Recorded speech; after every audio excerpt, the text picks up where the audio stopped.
Quem já mexeu com planejamento, assim, especialmente em coisa grande, sabe? Contratação pública, projeto complexo. A gente sabe, né? Por mais que detalhe o plano, a realidade, ela sempre traz uma surpresa.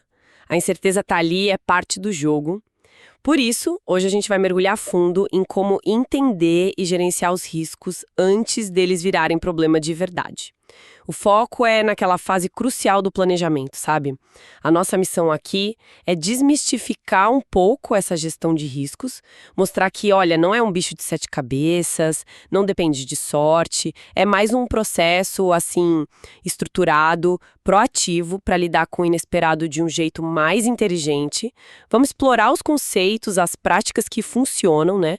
E para isso, a gente está se baseando em fundos como a norma ABNT-NBR ISO 31000, que é super usada, né? O pessoal do GDF, lá no portal de gestão de riscos deles, referencia bastante. E também, claro, práticas de gestão de risco, de projetos mesmo, de fontes como a Gliquefaso, Rede Tecoa, a plataforma Asana, sempre tentando trazer para a nossa realidade aqui das compras públicas. Exato. E tem um ponto de partida que eu acho fundamental que a Gliquefasense também ressalta bem. Gerenciar riscos não é tentar eliminar tudo. Isso aí é impossível, né? O objetivo é bem mais pé no chão, mais estratégico. Identificar o que pode dar errado ou certo, entender o tamanho da coisa e aí sim decidir o melhor jeito de lidar. Isso aumenta e muito a chance da contratação dar certo, de alcançar os objetivos. É sobre se preparar, não sobre adivinhar o futuro. Certo, perfeito. Então vamos começar a desembrulhar esse processo. A primeira coisa que as fontes deixam claro, principalmente a ISO 31000, é que não é uma ação pontual, né? É um sistema. A norma fala bonito, né? Atividades coordenadas para dirigir e controlar uma organização no que diz respeito ao risco. Mas assim, na prática, para quem está ali planejando a contratação, o que isso quer dizer? Quer dizer que precisa ter método, né? A própria norma fala em aplicação sistemática de políticas, procedimentos e práticas. Ou seja, não é no improviso, é seguir um passo a passo lógico. E a primeira etapa disso tudo é o que a ISO chama de estabelecimento do escopo, contexto e critérios. Parece meio burocrático falando assim, mas olha, é a base, é o alicerce de todo o resto. Entendi. Faz sentido ter um ponto de partida claro. Mas por que é tão vital gastar tempo nisso, sabe? Definir cenário antes de ir direto para os problemas. Que diferença faz parar para analisar o contexto legal, o regulatório, o social, como uma das fontes a Consent menciona? Por que isso logo de cara? Olha, o que é fascinante é como essa definição inicial, ela direciona tudo que vem depois. Evita que a gente saia atirando para todo lado, sabe? Definir o escopo, o que exatamente a gente está analisando nessa contratação, identificar as partes interessadas, quem influencia ou é impactado por isso, e talvez o mais importante, estabelecer os critérios de risco. Como é que a gente vai medir se um risco é alto ou baixo? Qual é a nossa régua? O GDF, por exemplo, bate muito na tecla desses critérios como referência para avaliação. É como definir as regras do jogo antes de começar a jogar, né? Senão a análise fica muito no eu acho, descoordenada. Faz todo sentido. É tipo ajustar a lente antes de bater a foto, né? Com o terreno preparado, então, a gente entra na fase que parece ser o coração da coisa, o diagnóstico. A avaliação de riscos. Pelo que eu vi no material do GDF, essa fase se divide em 3 momentos, é isso? Identificação, análise e a avaliação propriamente dita. E tudo isso pode ir parar naquela famosa matriz de riscos. Exatamente. Começa com a identificação. O objetivo é bem direto. Encontrar, reconhecer, descrever o que pode afetar os objetivos da nossa contratação. E aqui tem um detalhe que o GDF ressalta e que às vezes a gente esquece. Risco não é só coisa ruim, ameaça. Pode ser também aquele efeito da incerteza que gera uma oportunidade. Um risco positivo. Identificar essas chances também faz parte do jogo. Essa ideia de risco positivo é bem interessante mesmo, foge do senso comum. Mas focando na identificação, como é que isso funciona? Tem técnica para isso?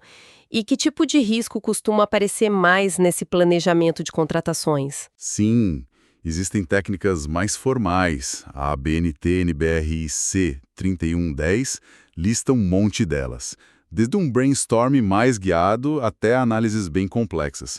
Mas assim, na prática, pensar em categorias já ajuda muito. Fontes como a GlickFast listam exemplos que se encaixam perfeitamente aqui, sabe? Risco de custo, o orçamento estourar, claro. Risco técnico, a solução não entregar o que promete. Risco de execução, atrasar tudo. Risco estratégico, ter escolhido o caminho errado lá atrás. Risco operacional, dar problema na hora de implementar. Risco legal, não estar em conformidade. Riscos externos, sei lá, mudança no mercado, um fornecedor que quebra. E é interessante que a GlickFast também puxa a orelha para os riscos organizacionais, né?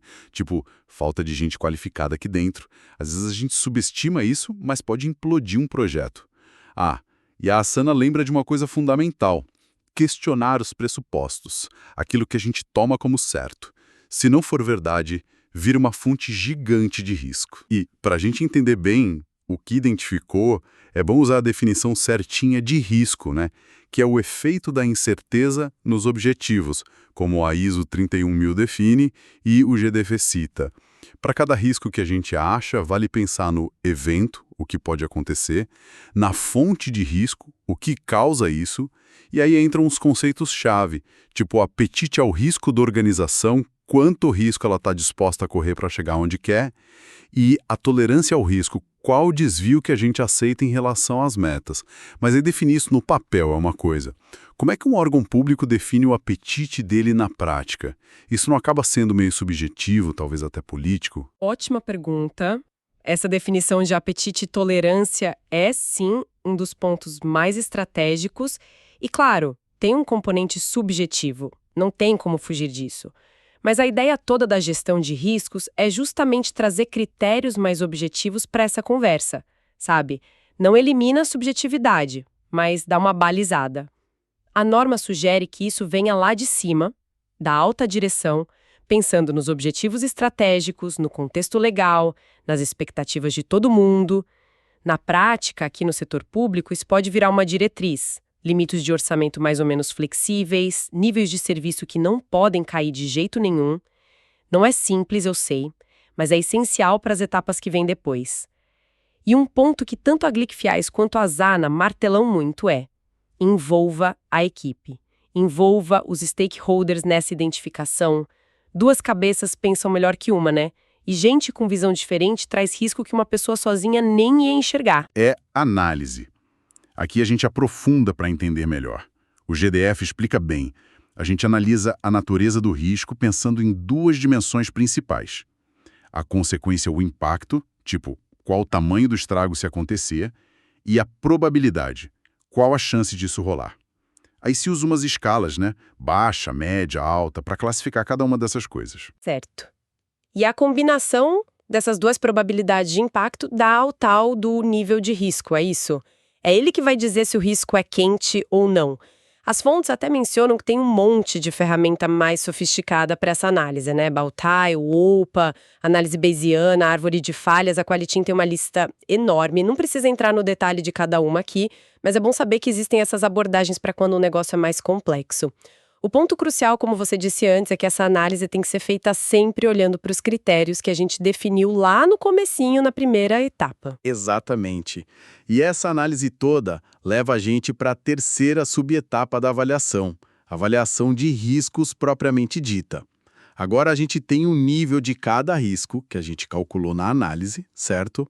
Aí a gente compara esse nível com a nossa tolerância, com o nosso apetite ao risco, aquilo que a gente definiu lá na etapa de contexto e critérios. É a hora da verdade. Esse risco aqui, ele é aceitável ou a gente precisa fazer alguma coisa? Entendi. É o julgamento final sobre o que foi analisado. E aí, quais são as decisões possíveis nesse momento? O que a gente pode fazer? O GDF lista as opções. A gente pode decidir não fazer nada, se o risco for baixo ou aceitável para a organização. Podemos partir para buscar as opções de tratamento, que é o próximo passo que a gente vai detalhar. Podemos achar que precisamos analisar ainda mais aquele risco específico, ou podemos só manter os controles que já existem se a gente achar que eles dão conta do recado. E, olha, em situações mais críticas, essa avaliação pode até levar a gente a repensar os objetivos da própria contratação. Uma ferramenta que ajuda muito aqui é o mapa de riscos, ou a matriz de nível de riscos. Aquele gráfico que cruza probabilidade e impacto, sabe? Ajuda a ver na hora quais riscos são prioridade. A Asana também reforça isso. Foca nos que têm maior probabilidade e maior impacto. Então tá. O que tudo isso significa na prática? Depois de identificar, analisar, avaliar, chegamos no ponto de agir. O tratamento dos riscos. É aqui que a gente escolhe e começa a implementar as ações para lidar com aqueles riscos que a gente julgou que não dá para aceitar ou que a gente quer reduzir. O GDF fala em ter um plano de tratamento dos riscos que vira tipo um guia para essas ações, né? Correto. E quando a gente fala em tratar os riscos negativos, as ameaças, existem basicamente 4 estratégias clássicas. A rede TQO explica bem elas. A primeira é evitar o risco. Isso significa mudar o plano original da contratação para eliminar a causa daquele risco. Por exemplo, se tem uma tecnologia que é muito instável, a gente pode mudar o escopo e escolher outra. É a medida mais drástica, porque mexe no plano. A segunda é mitigar. Essa talvez seja mais comum, né? O objetivo aqui é diminuir a probabilidade do risco acontecer ou então reduzir o impacto se ele acontecer. A gente age na causa ou na consequência. Por exemplo, exigir testes mais rigorosos, isso reduz o impacto de uma falha. Ou detalhar melhor as especificações lá no edital, isso reduz a chance de interpretarem errado. Exigir mais garantias do fornecedor também entra aqui. Essa de mitigar parece ser a resposta mais óbvia para a maioria dos riscos sérios, né? Mas eu imagino que sempre tem um custo aí, certo? Seja em tempo, dinheiro, complexidade. Como é que as fontes falam para a gente balancear o esforço da mitigação com o nível do risco, para não exagerar na dose? Excelente ponto. Mitigar não é de graça, né? O GDF destaca exatamente isso. A escolha da opção de tratamento, seja mitigar, evitar, transferir ou aceitar, tem que sempre olhar a relação custo-benefício. Quanto esforço, quanto dinheiro, quanto tempo essa medida vai exigir? E qual o benefício que a gente espera em termos de reduzir o risco? Às vezes, o custo de mitigar pode ser maior que o impacto do próprio risco, principalmente se for um risco de baixo impacto. Essa análise é a chave para não criar uma burocracia maluca ou até inviabilizar a contratação. Seguindo com as estratégias, a terceira é transferir. A ideia aqui é compartilhar o risco com outra parte, com o terceiro. O exemplo mais claro é fazer um seguro. Em contratação, isso pode virar cláusula contratual que joga a responsabilidade específica para o fornecedor, tipo garantia de performance, multa se atrasar, exigir que ele tenha certos seguros. Embora as fontes que a gente está usando não entrem no detalhe de modelo de cláusula para o setor público, o conceito de transferir se aplica, claro, dentro do que a lei permite e do que é razoável. Não dá para transferir tudo, né? Delicada. Deve ter limite para o quanto dá para empurrar de risco para o fornecedor sem que isso acabe só inflando o preço ou espantando empresa boa, não? Sem dúvida. É um equilíbrio bem fino. Transferir risco demais, ou de um jeito injusto para o contratado, pode sim fazer o preço subir, porque o fornecedor vai colocar esse risco na conta dele, ou até fazer licitação da deserta, ninguém querer. A ideia da transferência eficaz é jogar o risco para quem tem mais condição de gerenciar aquilo. Por exemplo, o risco de um equipamento falhar. Dá para transferir razoavelmente para o fabricante, com garantia. Mas o risco de mudar a lei e afetar o contrato. Talvez não dê para simplesmente jogar isso no colo do fornecedor. Precisa de bom senso, análise jurídica. E a quarta estratégia é aceitar o risco. Parece estranho, né? Mas é uma decisão consciente.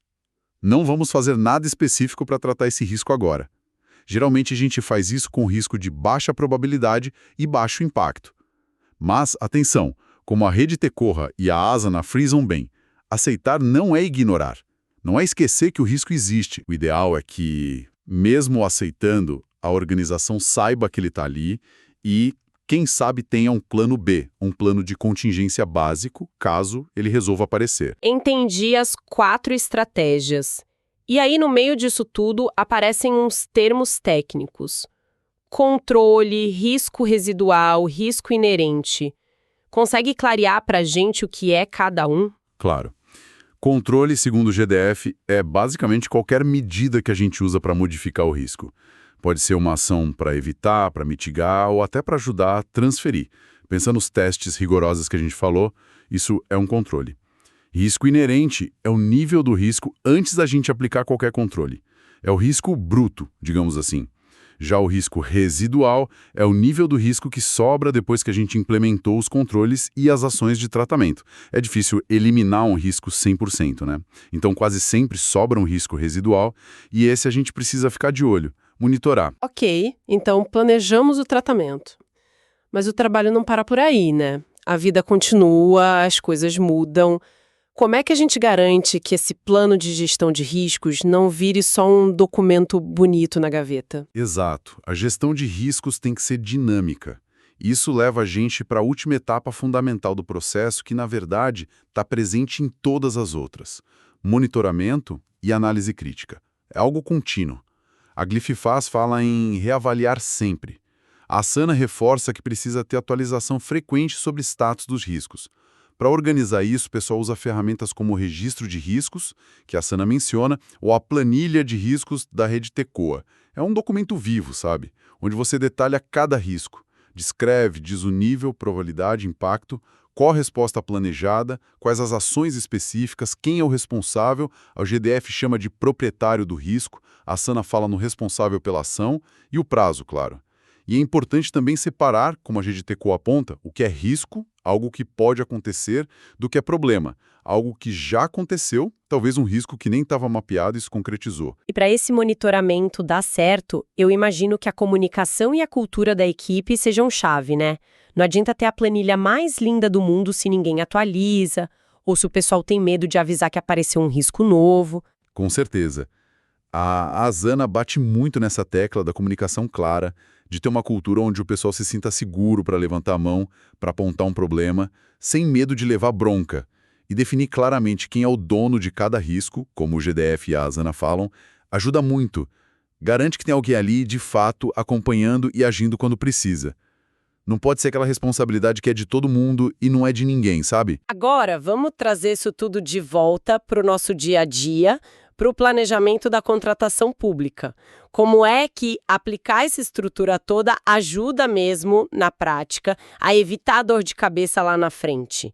Por exemplo, como identificar e tratar o risco de receber proposta com preço inexequível, ou aquele risco da especificação técnica ser tão fechada que só uma empresa consegue atender? A grande vantagem é justamente essa: antecipar e fundamentar as decisões. Quando você usa essa estrutura no planejamento, lá na identificação você pode pensar, ok, quais são as fontes de risco para ter preço inexequível? É o mercado que está doido?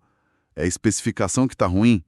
Ou então, risco de restrição indevida, vem de onde? Requisito técnico exagerado, falta de pesquisa de mercado. Aí, na análise, você avalia qual a probabilidade de vir preço inexequível nessa licitação aqui e qual o impacto disso no cronograma, na qualidade. Na avaliação, você compara com a sua tolerância. A gente aguenta um atraso de X meses se tiver que refazer a licitação por causa de preço inexequível. E, finalmente, no tratamento, você define as ações. Para mitigar o risco de preço inexequível, vamos exigir uma planilha de custo mais detalhada e vamos analisar a qualificação financeira com mais lupa. Ou, para evitar o risco de restrição, vamos fazer uma audiência pública para discutir a especificação com o mercado antes de soltar o edital.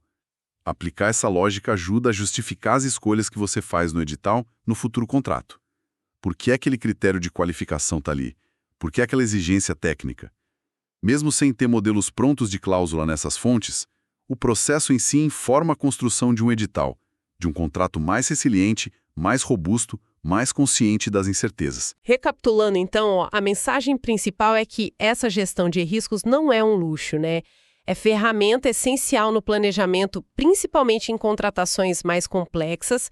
É um processo estruturado, identificar, analisar, avaliar, tratar e monitorar, que ajuda a gente a navegar a incerteza de um jeito proativo e não só apagando incêndio. Exatamente. E o benefício, no final das contas, como a Glififaz e a Asana apontam, é claro. Não vai eliminar todas as surpresas, óbvio, mas aumenta demais as chances da contratação dar certo, de atingir os objetivos de prazo, custo, qualidade. No fundo, é estar mais bem preparado para o que der e vier. Patomi vai se aprofundar mais, vale a pena revisitar as fontes que a gente citou aqui. O portal de gestão de riscos do GDF, lá do governo do Distrito Federal, tem os materiais bem práticos, inclusive modelos tipo a MRCA, Matriz de Riscos para Contratações e Aquisições. Pode ser um bom começo. E claro, tem as normas-mãe, né? A ABNT NBR ISO 31000 de 2018, que fala de gestão de riscos no geral, e a ABNT NBR IEC 3110 de 2021, que foca nas técnicas de avaliação. São as referências técnicas completas. E para a gente fechar com uma provocação, se a gente conectar isso com algo maior. Lembra que a gente falou que o GDIF e a ISO falam em identificar não só ameaça, mas também risco, positivo ou oportunidade? Pensa comigo. E se no planejamento das contratações públicas, além desse foco todo em mitigar o que pode dar errado, a gente tivesse um esforço igual, sistemático, para identificar e planejar como capturar aquilo que pode dar certo? Sei lá, uma tecnologia nova que surgiu, uma sinergia que ninguém esperava com outro projeto, um jeito inovador de entregar valor. Será que olhar para a incerteza também como fonte de oportunidade poderia transformar um impacto, o valor que a compra pública gera para a sociedade? Fica aí a reflexão.